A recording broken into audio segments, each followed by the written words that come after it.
Imagine a man so rich that when he traveled, entire economies collapsed, not metaphorically, literally.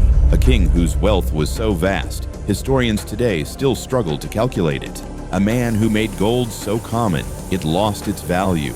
And yet, most people outside Africa have never heard his name. This is the story of the richest man who ever lived, Mansa Musa.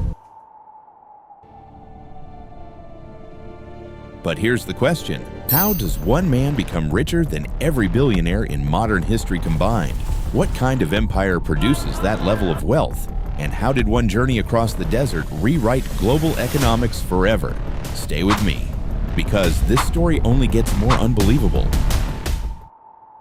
To understand Mansa Musa, we have to go back to the 14th century, to West Africa.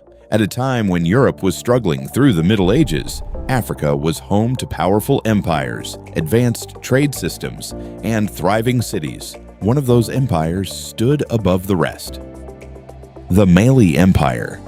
Stretching across modern-day countries like Mali, Senegal, Niger, and Guinea, this empire controlled something incredibly valuable: gold. Not just small amounts, but nearly half of the world's known gold supply at the time.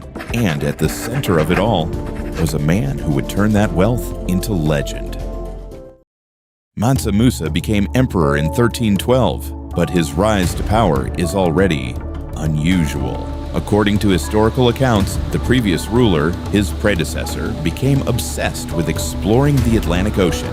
He launched a massive expedition, sending thousands of ships into the unknown. None of them ever returned. And just like that, Mansa Musa inherited the throne.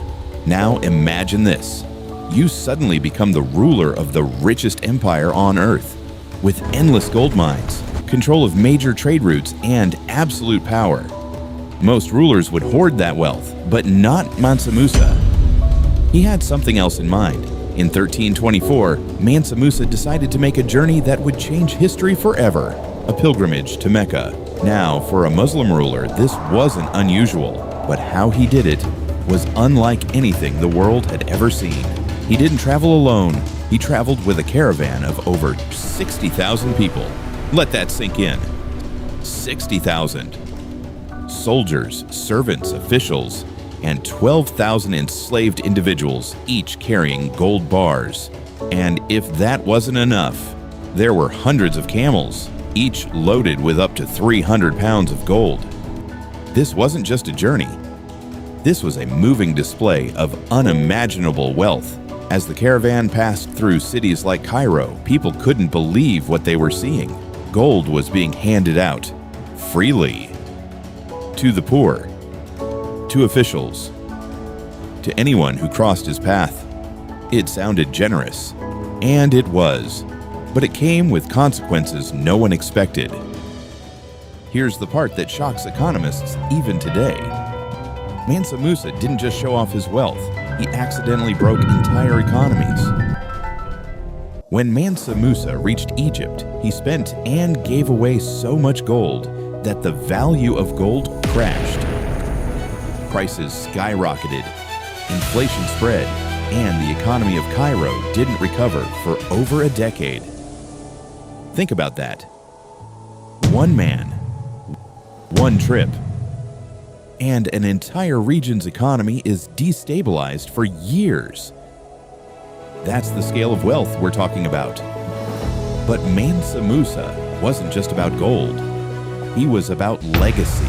After completing his pilgrimage, he returned to Mali with something even more valuable than gold: knowledge. He brought back scholars, architects, and teachers from across the Islamic world. And then he began to transform his empire. Under Mansa Musa's rule, Mali became more than just rich. It became a center of culture, education, and innovation. He built mosques, libraries, and schools across the empire. One of the most famous was in the legendary city of Timbuktu. Yes, Timbuktu. A city many people today associate with remoteness. But back then, it was one of the most important intellectual centers in the world. The University of Sankore attracted scholars from across Africa and the Middle East. students studied mathematics, astronomy, law, and literature. At its peak, Timbuktu had one of the largest libraries in the world. Thousands of manuscripts, centuries of knowledge, all thriving under Mansa Musa's vision. And here's another fact that might surprise you. Mansa Musa's empire was so powerful and influential that it appeared on European maps.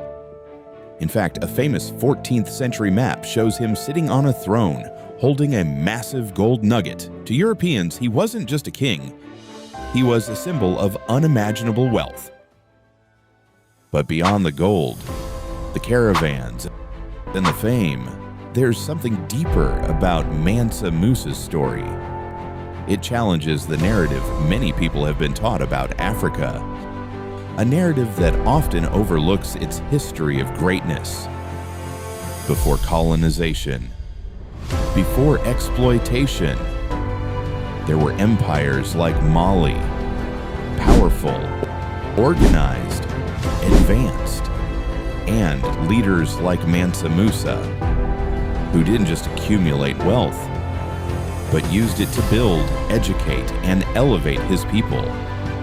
His story isn't just about riches, it's about vision, about what's possible when power is used to create something lasting. And maybe that's why his legacy still echoes today. Not because of how much gold he had, but because of what he chose to do with it. Today, billionaires measure their wealth in billions. Jeff Bezos, Elon Musk, names that dominate headlines, but even their fortunes don't come close to Mansa Musa's. Adjusted for today's value, historians estimate his wealth could exceed $400 billion. And yet, he's still one of the most overlooked figures in global history. A king who reshaped economies, a leader who turned cities into centers of knowledge, a man who proved that true wealth isn't just what you have, it's what you leave behind. If this story surprised you, just wait until you discover how many more powerful, untold stories Africa has to offer. From forgotten empires to legendary leaders, this is only the beginning. So if you want more eye-opening documentaries like this, make sure you subscribe to Inside Africa Chronicles and join us as we uncover the stories the world was never taught. But before you go, do you think someone today could ever become as wealthy and as influential as Mansa Musa? Let me know your thoughts in the comments.